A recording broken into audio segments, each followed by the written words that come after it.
This is a new Nigeria with Wale Oluwade.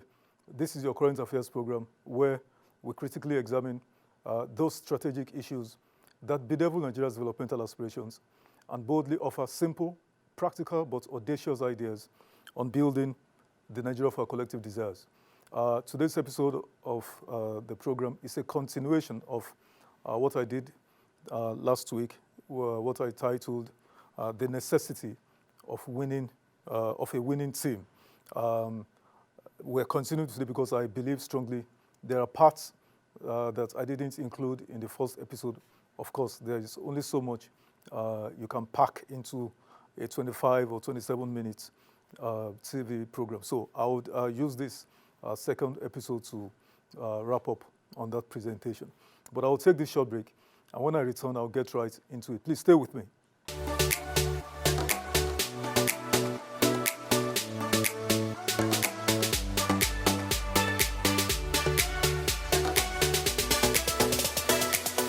Welcome back. So, like I said, this is the part 2 of the episode I titled The Necessity of a Winning Team. This is an adaptation from the biblical story of King David's mighty men who constituted his inner circle.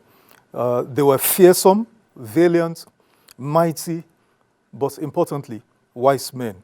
Now, like I said in the first episode, great leaders have the following attributes. Number 1, strategic foresight. Number 2, strategic thinking.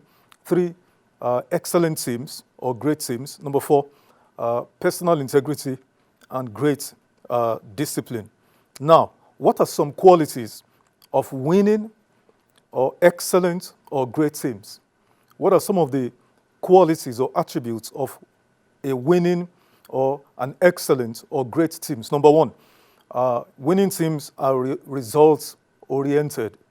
That is, they achieve results, great results of historical significance.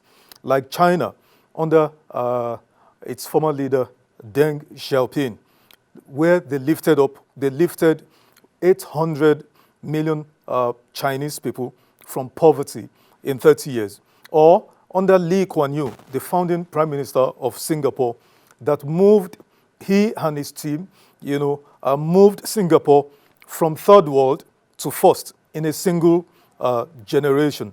And these results, the results that are achieved by great leaders and their teams, the results derive from a painstaking process of goal setting. That is SMART goals, the SMART goals acronym. Now, number 2 quality of winning teams, it is merit-based. The selection of the team is purely based on merit.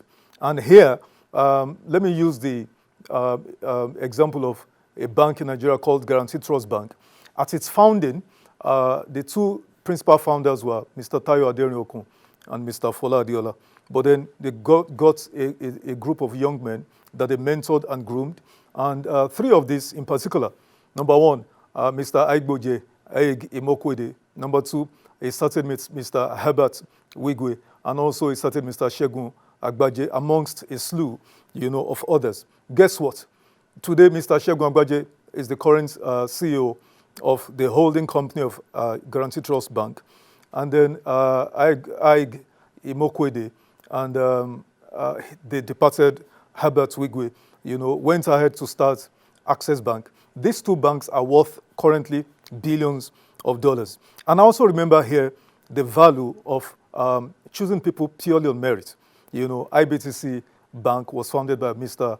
Atedo Peterside, relatively young, but he also got a group of young people, together. And when he was leaving, he handed over to a certain Mrs. Shola David Boha. Now, when IBTC was acquired by Standard Chartered of South Africa, they were looking for a group CEO. And they went to Atedo Peterside, who recommended Mrs. David Boha, Shola David Boha. But, the South Africans actually went all over Africa looking for a worthy, person as group CEO. But eventually, guess what? They came back, to Mrs. Shola David Boha that Atedo had recommended. So that is the value of choosing a team purely on merit. Now, you may find yourself amongst a team by whatever method, but even when you get in there by whatever method, you've got to deliver. Now, number 3 quality is no sacred cows or untouchables. Sadly, in President Bola Ahmed Tinubu's cabinet, there are a few amongst them who are sacred cows, untouchable. Like I mentioned in the first episode, his relative, Gboyega Isiaka Oyetola, former governor of Osun State, he is untouchable.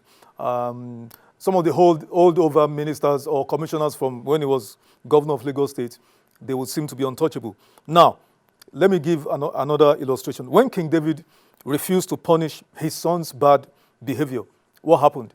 King David paid dearly for it. So, winning teams do not have sacred cows or anyone who is untouchable. You either deliver or you shape out. Another quality of excellent teams, ability to speak truth to power. So every member of a winning team are fiercely independent-minded, and they are strong characters, meaning they don't pander to foreign ideas, but are restlessly innovative and creative in their thinking. Number 5, or 4 quality, they are bold, fearless, and courageous. They possess the ability to be, they are bold, fearless, and courageous. And lastly, they do the impossible. Now, I haven't done this. Let me touch briefly on the justification for a 48-member cabinet of President Bola Ahmed Tinubu. In his only media interaction towards the end of last year, one of the interviewers asked him about the bloated size of his cabinet and whether he saw the need to trim them down. The president said no, they are delivering. But I like to be factual. I'm an evidence-based individual. What's the fact? Let's examine the number of cabinet members in Nigeria. Let's do a comparison between the cabinet ministers in Nigeria versus the top 6 economies in the world. Nigeria has the 48 member cabinet ministers presently, whereas outgoing President of the United States, Joe Biden, has a 15 cabinet secretaries or ministers plus 10 cabinet-level officials that require Senate confirmation, bringing the total to 26-member cabinet. Now, this 26-member cabinet of the United States is what is used to sustain a 345 million population, sustain the world's largest economy of about $29.17 trillion US, secure the greatest military on earth, and especially, build the world's most technologically advanced, society. Number 2 economy in the world, China. With a population of 1.4 billion people, there are only 21 cabinet-level ministers and 5 other administrative officers for a GDP of $18.2 trillion US. Now, and they've also been able to achieve economic renaissance that is short of the miraculous, whilst building an infrastructure that makes even America and the rest of Western Europe look like villages. And, China, likewise, is renowned as the world's manufacturing capital. The 3rd largest economy is Germany, with 84 million population, and a GDP of $4.7 trillion US. It has a total of 16 cabinet ministers. In Japan, the fourth largest economy, a population of 123 million persons, has a GDP of $4.0 trillion US. How many cabinet ministers in Japan? 20 cabinet ministers. Actually, they call them ministers for states. In India, this is an outlier and very interesting. It is the 5th largest economy in the world with a population of 1.45 billion persons and a GDP of $3.89 trillion US. They have a total of 70 ministers who are in 3 different categories. So you have the first categories, cabinet ministers, then you have deputy ministers and ministers of state. The total of them in India are 70, ministers. Now, in the United Kingdom, the 6th largest economy in the world has a population of 69 million persons. There are only 22 cabinet ministers for a GDP of $3.59 trillion US. But in Nigeria, with a GDP of 196 billion US dollars. Even the sixth largest economy that I just mentioned, the United Kingdom, 3.5 trillion US dollars, with a cabinet minister of 22 persons. Nigeria's GDP currently is 196 billion US dollars. I'm not even sure it's up to 5% of UK's, GDP. Because if 10% of UK's GDP of 3.59 trillion, 10% should be 350 billion dollars. Half of that, that's 5%, will be, around 170 or thereabouts. So Nigeria's GDP relative to that of the United Kingdom is about 7% of that of the United Kingdom. But then we have 48-member cabinet. And then with a population of 236 million persons, the sixth largest population globally. So we are, in essence, running a humongous bureaucracy at the federal level. Then we have not just the cabinet ministers alone, we have about 100 individuals as advisors of various types with strange, job roles, plus 13 or 14 of these advisors, who are either abusing or threatening people in the guise of speaking for or defending the president. And I wonder, what exactly is the job of the Federal Ministry of Information? Now, and guess what? What I just highlighted at the federal level is replicated across the 36 states and the FCT. Therefore, financially and administratively, maintaining this overbloated, unwieldy, and highly unproductive bureaucracy is wasteful and counterproductive. The scarce resources intended for developmental purposes is being deployed to sustain a largely unproductive and unwieldy, public service, especially for politicians. If it was even civil servants, we would actually argue, that we do not have enough civil servants to do the job of, providing quality service. But we just have politicians, political appointees, because that's what you have as ministers, special advisors, or whatever, just political appointees. Therefore, what do I recommend? I recommend a pruning of the federal government's ministries to not more than 23. That is, 23 full ministers plus 13 ministers of state to fulfill the 1999 constitutional requirement of 36 ministers. The 1999 Constitution prescribes for a minister per state of the Federation. So while what is desirable and what is factually important are 23 ministries, I'll soon list them out. Now, to fulfill constitutional requirements, then we need to add just additional 13, and then those can be under ministers or ministers for states. Now, surely the president may also appoint special advisors as the need demands. I will speak briefly about this. Now, in addition to the federal government, I believe across our 36 states and the FCT, I believe strongly the number of ministries and their commissioners shouldn't exceed 10 at the highest, plus 5 advisors, for the same reasons. You go to the states, some states have 30 commissioners. Doing what exactly? Because where the activities of governance actually takes place, the bulk of it is at the local government level and the states to some extent. But I do not see the justification empirically why a state should have 20 plus, 25, 30 commissioners or ministries. And then you have all these hundreds, of advisors busy creating a nuisance all over the place. Now, in the first episode, I omitted some names amongst the ministries and the suggested cabinet change to ministers. So I'll list the full cabinet ministers I am recommending, plus the ministries I believe Nigeria needs, currently, as follows. Number 1, Power Ministry. And I'd recommended Mr. Ezenwo Nyesom-Wike to be our new Power Resources Minister. Number 2, Agriculture, Professor Oyebanji Oyelaro Oyelaki as the new Agric Minister. Minister for Defense, I'd recommended Lieutenant General Abdurrahman Dambazao. Number 4, Humanitarian Affairs and Poverty Eradication, I'd recommended Barrister Solomon Dalong to do the job. Ministry of Education, Dr. Tunji Alausa. Ministry of Finance, the person I'm recommending as minister is Dr. Mrs. Obiageli Ezekwesili. Number 7, Central Bank Governor, I'd recommended Professor Kingsley Mohalu. Minister for Budget and National Planning, number 8, Professor Uche Joseph Waleke.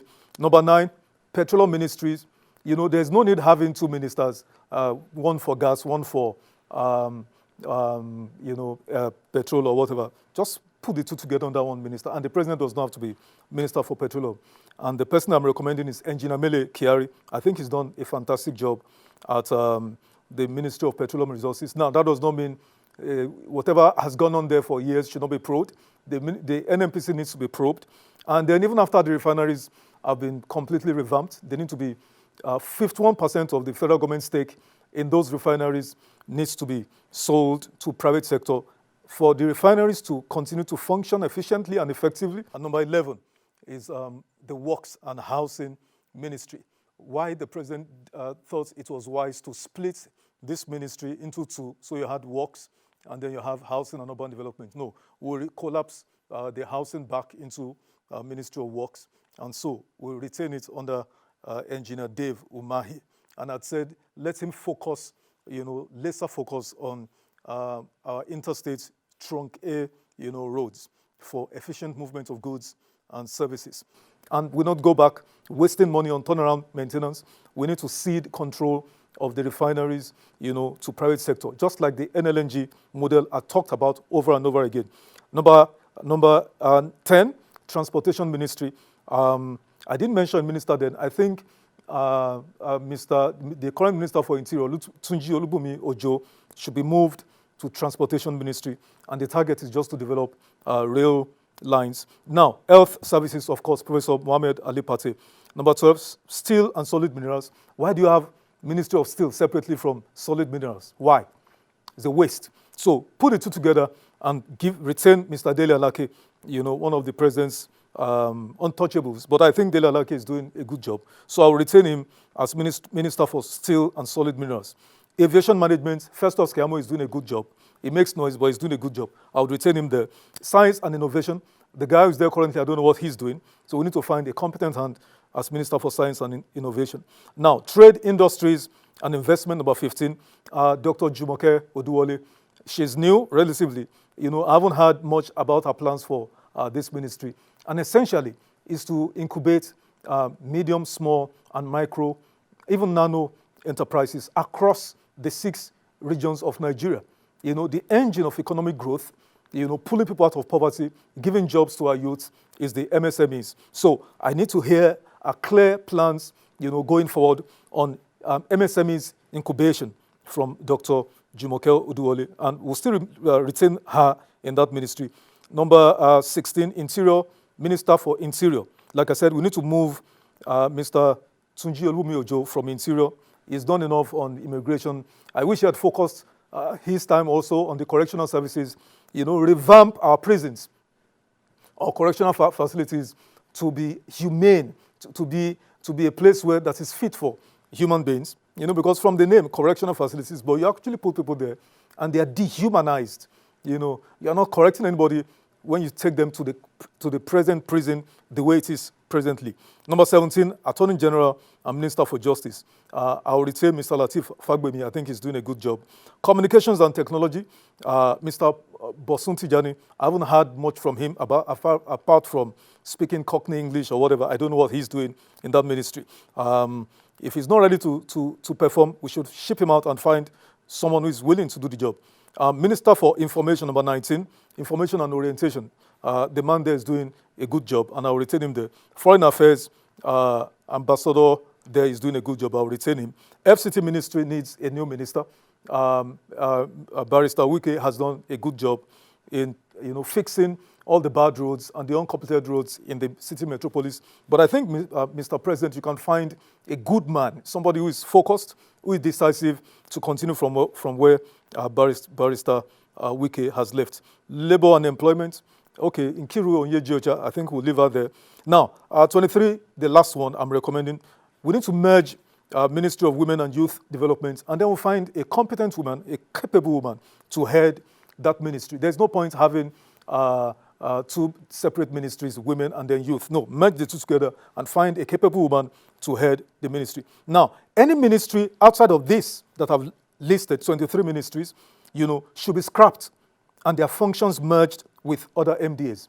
Ministry of NDDC, this Ministry of Interregional whatever, Ministry of Special Duties, Ministry of Water Resources and Sanitation. I mean, for goodness sake, all those ministries needs to be merged, and scrapped. We do not have the finances, the resources to waste on the unnecessary bureaucracy. Now, I go back to leaders and their teams. Why do kings or leaders need wise advisors? Why do leaders or kings need wise advisors? I'll use the example of Joseph in the Bible. I've read a lot of books. I have a very huge library. But funny enough, whenever I'm doing management series or human capacity development, I still find every so often to talk about, the leadership nuggets from scriptures. The scriptures isn't just about spirituality, it's about nuggets of wisdom that are applicable in contemporary, times. Now, what do we learn from the story of Joseph? Joseph gave wise counsel to his principal, Pharaoh, in times of great need. And this wasn't just limited to Joseph. Even Daniel, even Ahithophel, and Hushai. These are biblical, personalities who are distinct in that they gave wise counsel to the kings, they served under, strange or peculiar, circumstance. Now, if you look at the story of Joseph, I'll come to it. The greatest need of our presidents and governors, indeed, for anyone in power or authority, is wisdom. The greatest need for anyone in leadership position, either president, governor, business leaders, name it, church leaders, name it, whatever, it is wisdom. Wisdom is a matter of strategic priority and urgency. Even if you don't have it, because we all can't have, there's a reference in scripture that says, if anyone lacks wisdom, let him ask from God. So even if you do not have it, you must surround yourself with those who demonstrably have it. Wise wisdom of strategic priority and urgency. Let me quote these two scripture references. Number one, the scripture says, wisdom is the principal thing, therefore get wisdom. And in all you're getting, get understanding. And also, wisdom was speaking in a passage of scripture and says, I, wisdom, by me kings reign and rulers decree justice. By me princes rule and nobles. All the judges of the earth, they rule by me. That's wisdom speaking. Guess what? Some passage of Bible makes us understand God appeared unto the king, Solomon, and gave Solomon a blank check to ask him, God, anything. Solomon only asked for one thing, King Solomon. And what was this? Wisdom. And this request that Solomon asked pleased God so much. So God gave Solomon not just wisdom, but much more than wisdom. However, Solomon had a son that succeeded him, but this son failed woefully. Why? Because he surrounded himself with jokers. When a leader has wisdom, the results will be evident for all to see. I believe with my whole heart, beyond charisma, oratory, organizational abilities, vision, strategic thinking, etc., wisdom is the single most strategic asset of great leaders. Then you ask me, what is wisdom, Wale? Wisdom is simply knowing what to do to solve emergent problems. What is wisdom? Wisdom is simply knowing what to do to solve whatever problem that confronts you at the given time. Now, I go back to the story of Pharaoh and Joseph. When Pharaoh had serious economic crisis in Egypt, he found Joseph by recommendation. And he, Pharaoh, immediately appointed Joseph as prime minister. It didn't matter to King Pharaoh that Joseph was a prisoner and foreigner to boot. So I urge you, therefore, leaders of Nigeria, in this new year, seek wisdom. I just told you, the good book says, wisdom is the principal thing. It is the main thing. Therefore, get wisdom. And in whatever you get an understanding. So in this new year, you need to seek wisdom. Find and surround yourselves with wise advisors who are able to tell you the facts as it is about your state or about Nigeria. Not people who sugarcoat and tell you everything is hunky-dory, whereas the nation is falling apart. Now, also, lead with the fear of God. You know, the good book says, the fear of God, that is the beginning of wisdom. So I urge you, leaders of Nigeria, lead with the fear of God. Lead also with great compassion for the people. So that's the end of the program today. I believe strongly in a new Nigeria, but it's only possible when we all collectively do what we have to do to build such a great country. Once again, I urge you to subscribe to my YouTube channel so you can watch this particular video and all the other videos that are there. Follow me on my X, TikTok, and even YouTube. You know, drop me your comments. I'd love to hear from you.